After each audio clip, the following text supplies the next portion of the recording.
네, 오늘 말씀의 제목은 우상숭배, 굿띵이 갓띵이 될 때, 우상숭배, 굿띵이 갓띵이 될 때라는 제목으로 하나님 말씀 증거하도록 하겠습니다. 제가 지난달에 사무엘상 한나의 이야기를 했습니다. 그때 한나라는 한 인생의 슬픔과 고통을 통해서 하나님이 어떻게 그 인생을 사용하시는지에 대한 이야기를 나누었습니다. 그래서 하나님 나라는 뭐라고 이야기했냐면 거창한 것이 아니다, 평범한 것에서부터 시작하는 하나님의 나라이다 라고 이야기를 했습니다. 이 이후에 하나님께서는 한나의 기도를 들어주셨습니다. 그리고는 사무엘을 주셨고, 사무엘은 잘 자라서 성전에서 하나님을 예배하는 사람으로 키워졌습니다. 이후에는 한나에게 엄청난 복들이 있습니다. 세 아들과 두 딸, 어마어마한 다산의 복들이 있는 거죠. 그뿐 아닙니다. 사무엘은 자라면서 어떻습니까? 하나님과 사람들 앞에 사랑받습니다. 그리고 그의 음성, 하나님께서 또한 그를 부르시죠. 그 음성을 듣고 이스라엘의 지도자, 사사가 됩니다. 근데 잘 보셔야 할 게 있습니다. 하나님께서 우리한테 우리 인생 가운데 어떤 약속을 딱 주실 때 뭔가 딱 하고 바뀌겠지라고 생각하는 경우들 있지 않습니까? 실제로 어떻습니까? 그렇게 잘 이루어지나요? 아니죠. 물론 그런 일이 있긴 합니다. 한순간에 상황이 확 바뀌어지고 역전되어지는 순간들이 있지만 그 약속을 주시고 변화되고 성취되기까지는 시간이 걸립니다. 그러니까 오늘도 마찬가지입니다. 사무엘이 자라고 성장했지만 여전히 이스라엘의 지도자는 누구입니까? 엘리죠. 엘리. 그리고 엘리는 이스라엘의 최종적인 권한을 가지고 있습니다. 그 이야기는 과도기라는 겁니다. 과도기. 그 과도기, 그리고 그 과도기에 오늘 사건이 벌어집니다. 전쟁에 대한 이야기고, 이 모든 책임은 누구 아래 있는 겁니까? 엘리의 책임 아래 있는 것입니다. 오늘 본문은 이런 배경 속에서 이스라엘과 블레셋의 전쟁을 다룹니다. 블레셋은 가나안 땅 해변 지역에 자리 잡고 있던 민족으로서 삼손 때부터 계속해서 싸웁니다. 아시죠? 삼손과의 사건은 다 블레셋과의 이야기입니다. 이 이후부터는 본격적인 싸움이 이렇게 벌어지고, 다윗과 골리앗도 역시 마찬가지로 같은 민족과의 그 싸움입니다. 근데 이 전쟁을 그냥 전쟁이라고 보시면 안 됩니다. 그러니까 어떤 전쟁이냐면, 고대의 전쟁은 신들의 대리전입니다. 그러니까 자신이 믿는 신이 얼마나 센지를 증명해내는 자리라는 거죠. 그러니까 오늘 싸움도 마찬가지입니다. 오늘 싸움도 누구랑 붙는 겁니까? 블레셋의 신과 여호와 하나님이 붙는 겁니다. 근데 참 아이러니합니다. 하나님이 지십니다. 가장 강한 신, 이집트의 신을 다 쓸어버린 그 여호와 하나님이 지십니다. 왜 그럴까요? 그러니까 여기서부터 질문하셔야 됩니다. 우리는 너무 뻔하게 그래, 이스라엘이 언약궤 들고 왔는데 자기 마음대로 잘못 살았으니까 그랬겠지, 이렇게 그냥 너무 쉽게 생각하실 수 있지 않습니까? 근데 고민하시는 겁니다. 왜 하나님이 졌지? 진리가 없는데? 그러니까 첫 번째 질문인 겁니다. 이유가 있습니다. 그러니까 하나님은 하나님의 속성이 바뀌지 않습니다. 근데 문제는 뭐냐면, 하나님을 따르는 백성이 하나님을 하나님답지 않게 따르는 겁니다. 그러니까 어떻게 믿는 겁니까?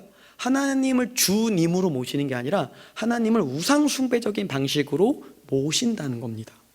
그러니까 오늘 본문의 가장 중요한 키워드는 뭐냐면 우상숭배입니다. 우상숭배가 한 사람과 한 민족과 한 공동체를 어떻게 피폐하게 만드는지, 그리고 그 원인은 무엇인지, 그리고 그것들을 통해서 하나님은 그 우상숭배를 어떻게 해서 우리를 건지시는지에 대한 관점으로 이 오늘 본문을 살펴보셔야 합니다. 그래서 오늘은 크게 두 가지 포인트로 정리하도록 하겠습니다. 첫 번째는 그 우상숭배는 뭐냐, 그러니까 우리가 생각하는 우상숭배는 뭐냐 이고요. 두 번째는 복음은 우상숭배에서 우리를 어떻게 건지느냐입니다. 자, 첫 번째입니다. 우상숭배는 무엇인가? 우상숭배는 무엇이냐면, 저를 따라하도록 하겠습니다. 하나님이 주신 굿띵이 갓띵이 될 때. 네, 이게 뭐냐면 하나님이 주신 좋은 것이 하나님처럼 될 때라는 겁니다. 우상숭배는 하나님이 주신 좋은 것이 하나님처럼 될 때, 그게 우상숭배라는 겁니다. 4장 초반에 이스라엘과 블레셋 사이에 일어난 싸움에 대해서 보시면은 단순하게 기록합니다. 싸움이 났고 4,000명이 죽었습니다. 한 명만 죽어도 온 집안이 난리가 나지 않습니까? 근데 굉장히 이렇게 담담하게 성경은 4,000명이 죽었다고 그냥 씁니다. 큰 패배를 한 거죠. 근데도 그렇게 씁니다. 근데 왜 이렇게 썼을까요? 뒤에 반응을 나타내기 위해서입니다. 후에 큰 패배 이후에 문제가 생기면 이후에 어떻습니까? 복귀를 해야 되지 않습니까? 지면 복귀를 하죠. 근데 이스라엘 지도자들이 모여서 복귀를 하기 시작합니다. 우리가 왜 졌지? 전쟁의 원인을 분석합니다. 근데 보면 원인이 나올 거 아닙니까? 근데 원인의, 이 전쟁 패배의 원인의 분석이 조금 이상합니다. 오늘 본문 4장 3절의 말씀인데요, 같이 한번 읽어보도록 하겠습니다. 백성이 진영으로 돌아오매 이스라엘 장로들이 이르되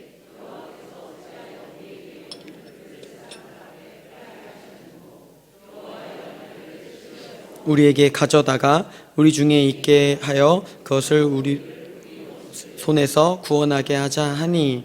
네, 성경에서 전쟁의 성패는 어디에 있습니까? 하나님이 계시냐, 하나님이 계시지 않느냐가 전쟁의 성패입니다. 그러니까 원리는 간단합니다. 뭐죠? 가장 강한 분이 함께 있기 때문에 이기는 거예요. 네, 제가 이제 고등부 이 얘기를 이제 고등부 친구들과 캠프 때 이제 워크숍 때 얘기했습니다. 무슨 얘기냐면 쫄지 마라, 하나님을 믿고 시도해봐라라고 얘기하면서 이렇게 얘기했습니다. 너희들이 사는 플레이는, 사는 곳은 개인 플레이가 아니다. 운동으로 따지면 개인 플레이가 아니라는 거죠. 축구라고 생각하는 거라고 얘기하는 겁니다. 네, 그러면서 무슨 얘기했냐면 제 얘기를 했습니다. 저는 심각한 개발입니다. 네, 뭐냐면 공이 뜬다는 얘기예요. 그래서 벌써 지금 운동할 때 어떡하냐 이렇게 생각했습니다. 근데 저 같은 사람이 한 10명 모였어요. 근데 상대편은 좀 축구 선수들이 좀 모여있는 팀입니다. 근데 이러면 누가 이길까요? 선수 출신들이 이기겠죠. 저희는 개발들이 11명 모였으니까.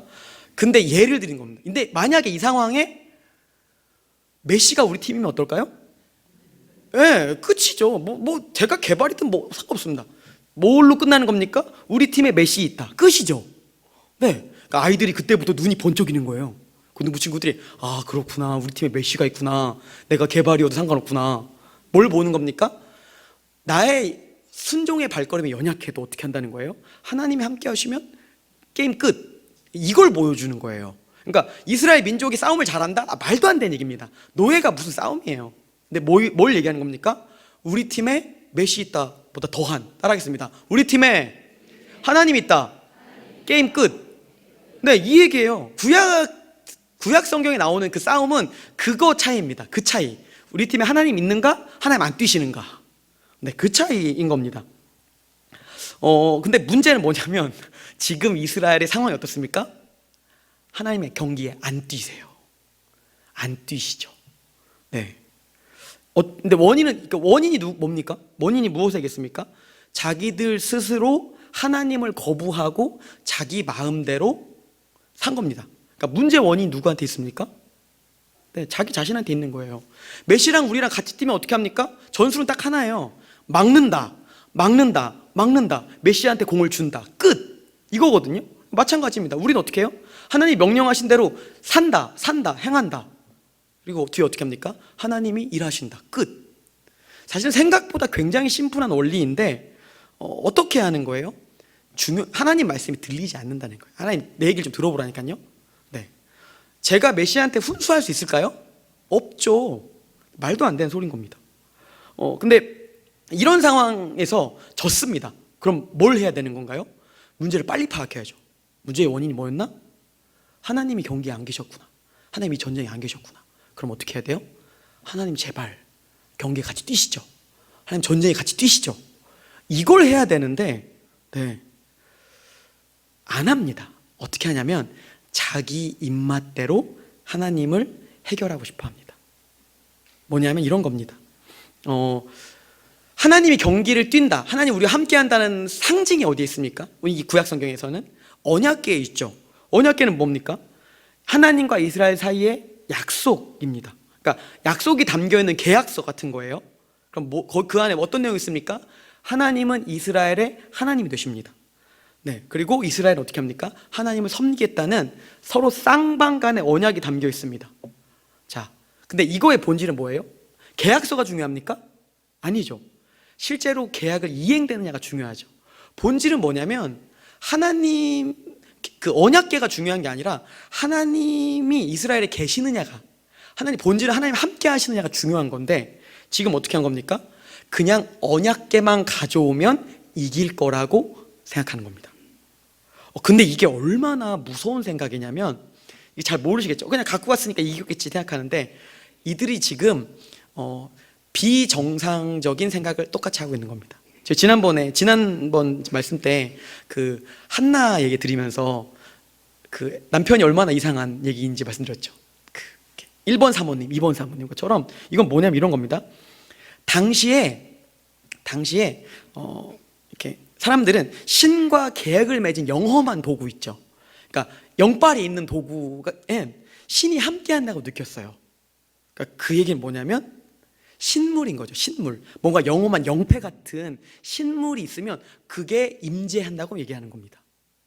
자, 블레셋은 그래서 뭘 합니까? 그들의 신의 우상들을 들고 나옵니다.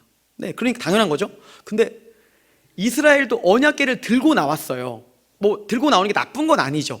근데 이스라엘 겉모습은 뭐 다를 수 있습니다만 이들이 갖고 있는 마음 상태는 뭡니까? 똑같은 마음인 거예요. 하나님의 언약궤, 신물이 왔으니까, 영험한 하나님의 신물이 왔으니까 이길 거야. 네. 블레셋이랑 이스라엘이랑 달라 보이십니까? 완전 다 똑같습니다. 그냥 똑같은 거예요. 단지 뭔 차이냐면 그냥 하나님과 함께하는 그 언약궤가 부적이에요. 부적. 언약궤로 부적을 쓴 겁니다. 이 부적 쓰면 영험해, 이겨. 네. 그렇게 하고 나갑니다. 근데 초반에 어떻습니까? 블레셋 사람들이 겁에 질립니다. 네. 어때요? 이미 소문을 들었으니까. 근데 이 사람들이 뭐가 있습니까? 어떤 마음이 딱 들기 시작하냐면 기왕에 어차피 죽을 거 여기서 죽자. 배수의 진을 치기 시작합니다. 세상에서 제일 무서운 사람이 뒤가 없는 사람이거든요. 블레셋이 오히려 그 모습을 통해서 뒤가 없어지기 시작했습니다. 그러자 어떤 일이 벌어집니까? 죽기 살기로 싸우는 거예요. 하나님이 겉모습만 번지르르한 이스라엘 백성, 네. 싸움이 되겠습니까? 안 되는 거죠. 그래서 어떤 일이 벌어집니까? 블레셋이 대승으로 마무리됩니다. 더 많이 죽습니다. 3만 명이 죽습니다. 군사를 잃고 그 엘리 가문을 심판하신 약속대로 엘리는 목이 부러져 죽고, 홈니와 비느하스가 죽고, 엘리 제사장의 그 며느리, 엘리 며느리도 죽습니다. 근데 이름이 참 슬퍼요. 죽으면서 자녀 이름을 뭐라고 얘기합니까? 이가봇. 하나님의 영광이 떠났다. 네. 하나님의 영광이 떠난 곳엔 뭐가 남습니까? 비참함이 남는다는 겁니다. 하나님의 임재가 없는 곳엔 뭐가 남습니까? 슬픔이 가득하다라는 겁니다. 성경은 이 두 번의 전쟁 사이 가운데에 언약궤를 부적처럼 사용하는 그 백성들을 보여주고 있습니다. 뭘 얘기하고 싶었던 걸까요? 하나님도 우상 숭배처럼 믿을 수 있다는 겁니다. 누구 얘기죠? 우리 얘기입니다. 우리가 여기 교회에 와서 함께 예배하지만 우리도 하나님을 믿을 때 우상 숭배하는 방식으로 예배할 수 있다고 얘기할 수 있다는 겁니다. 이게 왜 그러냐면 이미 많은 믿음의 선배들이 이렇게 얘기했습니다. 종교개혁자 칼빈은 이렇게 우리한테 얘기합니다. 인간의 마음은 우상을 만들어내는 공장입니다. 끊임없이 공장입니다. 우상을 만들어냅니다. 네. 마틴 루터는 이렇게 얘기합니다. 어떤 사람이 하나님을 모시려고 하지 않는다면 그는 분명히 하나님을 형상화한 어떤 우상을 가지고 있을 것. 뭘 얘기하는 겁니까? 하나님을 정말 하나님답게 섬기지 않는다면 우리 마음속에는 우상이 그 자리에 대체된다는 겁니다. 하나님조차도 하나님 제대로 예배하지 않고 하나님이 정한 방식으로 주님으로 모시지 않는다면 하나님조차도 우상으로 예배한다라는 게 우리의 상태라는 겁니다. 착각하지 마십시오. 우리의 연수와 우리의 직분과 우리의 경험들이 우리의 상태를 결정하지 않습니다. 섬뜩한 얘기입니다. 예전에 내가 믿었던 경험들, 예전에 지금 내가 가지고 있는 직분들, 마치 하나님 임재 없는 언약궤일 수도 있겠다는 생각 안 해보십니까? 진지하게 고민해 보십시오. 나의 생각을 고민해 보셔야 한다라는 겁니다. 네. 네, 이럴 수 있죠. 그래도 우리 하나님 잘 믿습니다. 네. 왜 이런 일이 벌어지는 걸까요? 사람은 무엇인가를 예배합니다. 예배가 뭘까요? 우리가 여기서만 예배하면 예배일까요? 아니요. 제가 제가 지난주 예배 때, 저희 주일 예배 때 천상의 예배, 영원한 지복에 대한 얘기를 나눴지 않습니까? 너무 좋은 거예요. 전 듣고 났는데 제가 그 얘기를 고등부 가서 설교했더니 애들 표정이 벌써 일그러집니다. 쉬는 시간이 없어요? 간식은요? 이러면서 천국 가면 마음껏 예배한다고? 너무 싫어하는 거예요. 네, 충분히 이해됩니다. 왜 그럴까요? 그들에게 정말 좋은 예배 경험이 없는 거죠. 또 뭐가 없는 겁니까? 잊고 있는 게 있습니다. 그때는 체력이 고갈되지 않습니다. 네, 밥이 필요 없다는 거죠. 가장 좋은 것을 오랫동안 영원히 할 수 있는 거죠. 사람의 상태는 그렇다는 겁니다. 그러니까 그러면서 아이들한테 이렇게 얘기했습니다. 야, 예배가 이렇게만 예배하는 게 아니다. 예배는 뭐냐?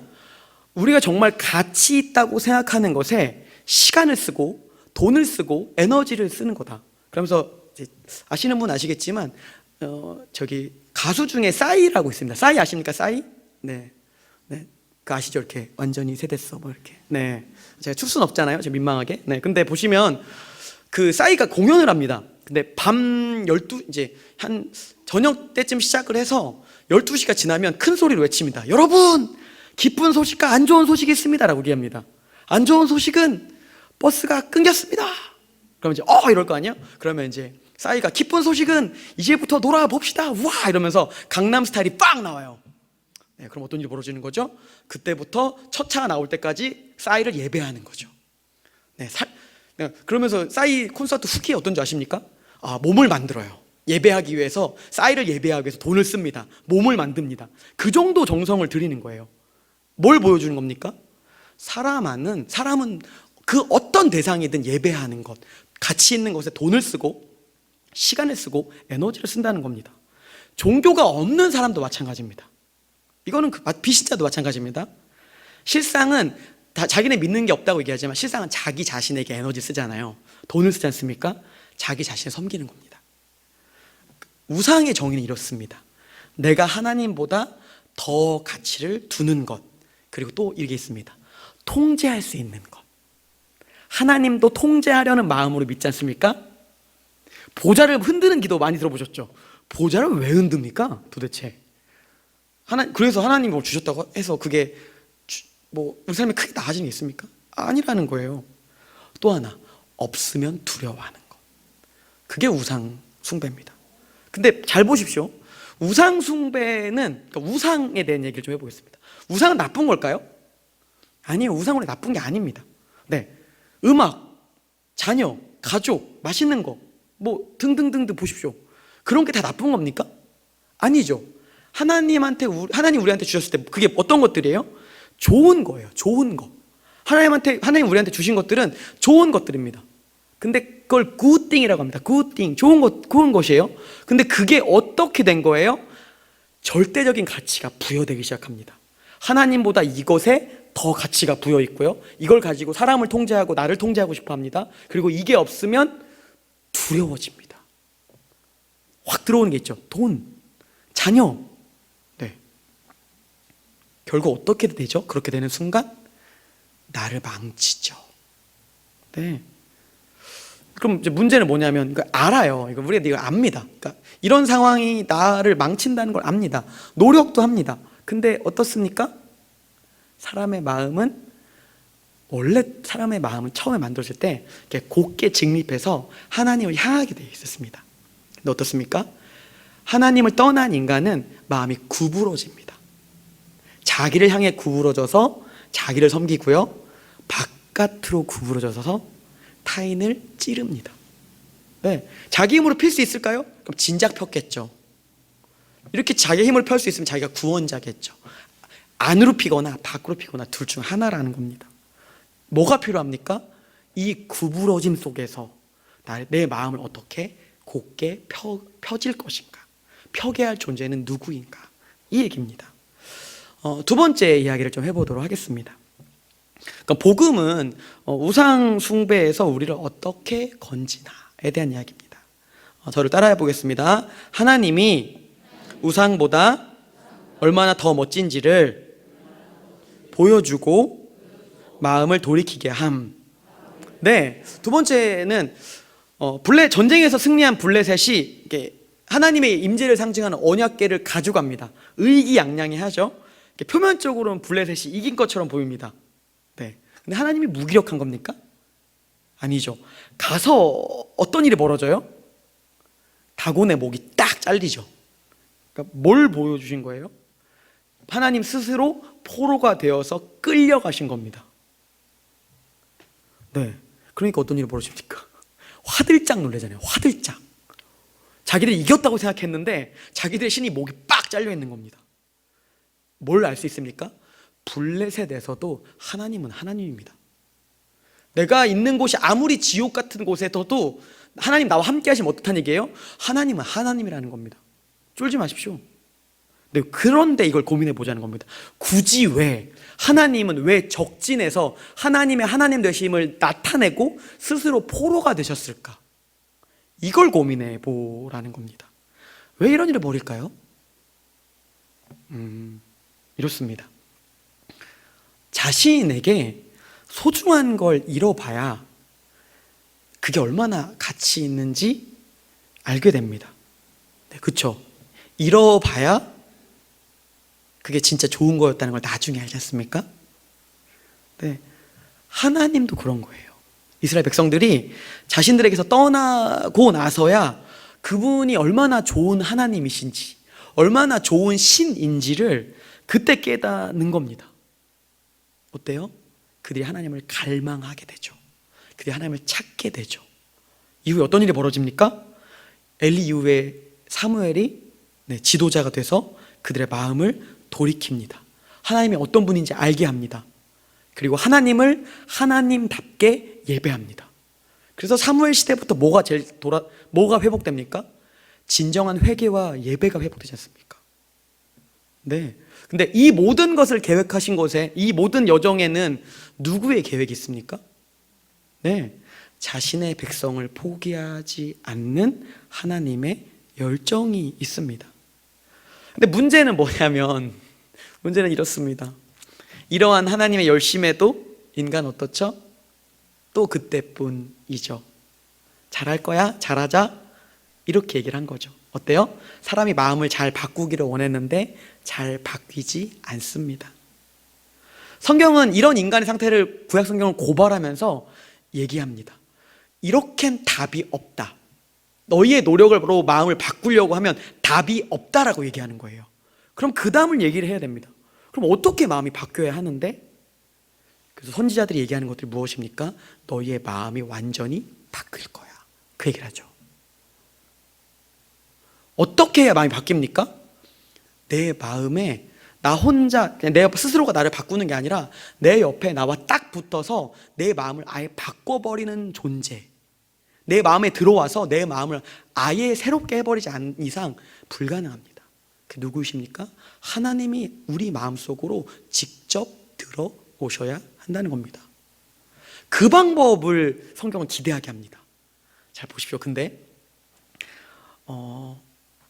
이 사건이 일어나고, 하나님이 포로된 사건이 일어나고 1000년 뒤에 하나님이 또다시 포로가 되십니다. 이전에는 어떠셨습니까? 적의 신전에서 그들의 목을 꺾어버리셨잖아요. 근데 이번에는 전혀 다른 방식을 쓰십니다. 산 위에 올라가서 나무에 달려 가장 비참한 모습으로 죽으십니다.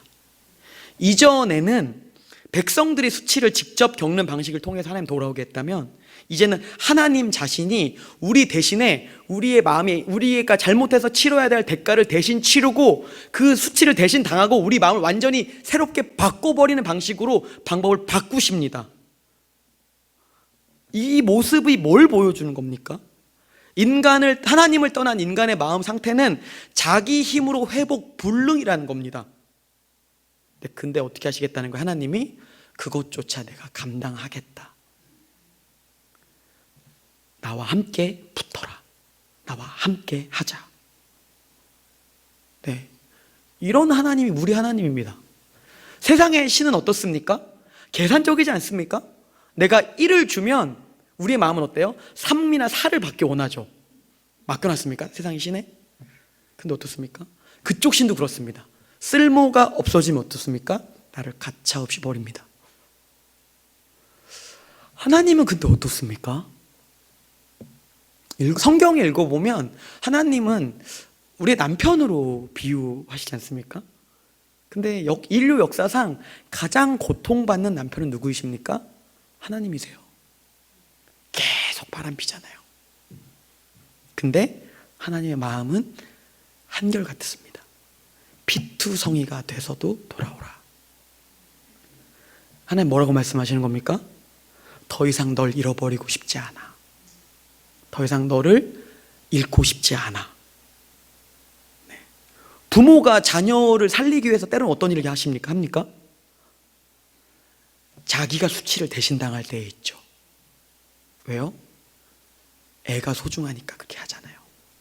네. 근데 하나님 더하다는 겁니다. 하나님은 자기 아들을 보냈고 그 아들은 우리 대신 그렇게 수치를 당했습니다. 그분 누구이십니까? 우리 주 예수 그리스도이십니다. 예수님 누구이십니까? 방식이 달라요. 세상의 신은 협박합니다. 세상의 신은 계산합니다. 세상의 신은 딜을 합니다. 근데 예수님은 그렇게 하지 않습니다.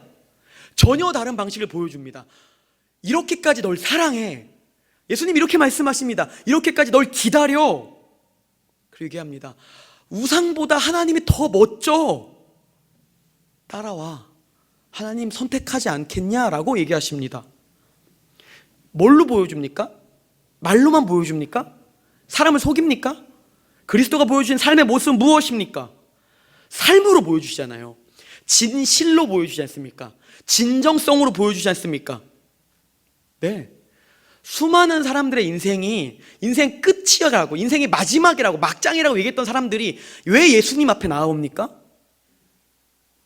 가짜 평안을 추구하고, 가짜 평안과 평안을 추구하던 시대에 진정성을 추구하고 본 거예요. 아, 저분을 따르면 내 인생이 달라지겠구나. 저분과 함께하면 내 삶이 완전 달라지겠구나라고 얘기하는 겁니다. 그래서 어떤 일이 벌어집니까? 모든 사람이 손을 붙잡진 않습니다. 근데 정말 내 마음이 바뀌기를 원하는 사람들은 어떻게 합니까? 그 예수가 내민 손을 붙잡습니다. 그리고 어떤 일이 벌어집니까? 삶이 완전히 바뀝니다. 누가 있습니까? 간음하다 붙잡힌 여인. 사마리아에서 혼자 물뜨던 그 여인. 삭개오, 제자들, 예수의 원수였던 바울. 그리고 누가 바뀌었습니까? 여러분의 삶이 바뀌지 않았습니까? 네, 여러분이 붙잡았기 때문에 바뀌는 겁니다. 예수님은 오늘도 우리 가운데 초청하십니다. 그래서 우리의 삶이 어떻게 바뀌는 줄 아십니까? 이전에는 내가 잘하는 방식으로 거룩을 증명해야 되지 않습니까? 근데 예수님이 얼마나 멋진 분이신 줄 아십니까? 예수님이 우리를 바꾼다는 의미 속에, 예수님과 우리 함께하면서 우리가 거룩하여진다는 의미는 자체는 뭐냐면, 예수님이 우리와 함께 한다는 얘기는 예수님이 우리와 동행하고 예수님이 우리를 거룩하다고 이미 지목하신 겁니다. 네, 그럼 거기에 뭐가 있죠? 근데 내 모습은 이렇습니다. 내 모습은 마음에 안 들잖아요. 그럼 내가 이런 내 모습이 거룩하다고요? 아니요. 예수님이 우리를 의롭다 여기시고 거룩하다 만들 때는 뭐가 있느냐면, 이미 나는 거룩해요. 근데 뭐가 있는 거예요? 내 모습 안에 더러운 부분들이 남아있는 것 뿐입니다.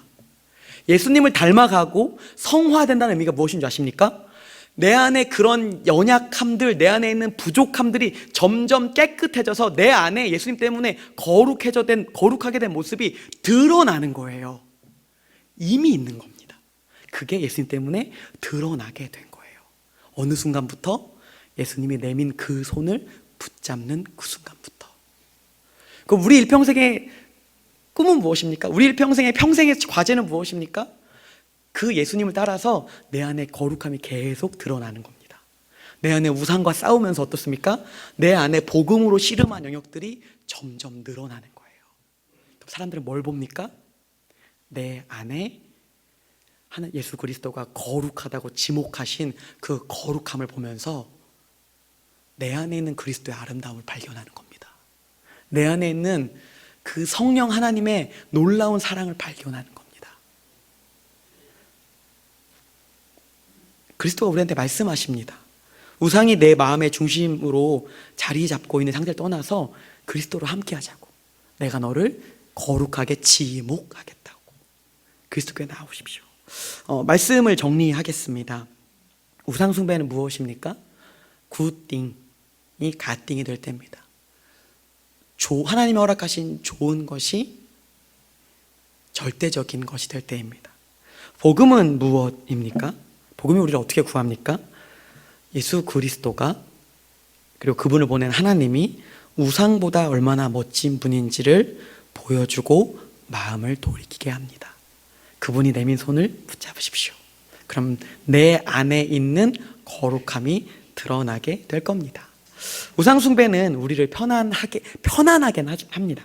근데 평안하게는 하지 못합니다. 우상 숭배는 우리를 안전하게 할지는 모르지만 안정되게 하지는 못합니다. 그리스도께 나오십시오. 그분이 우리를 우상 숭배에서 벗어나게 하실 겁니다.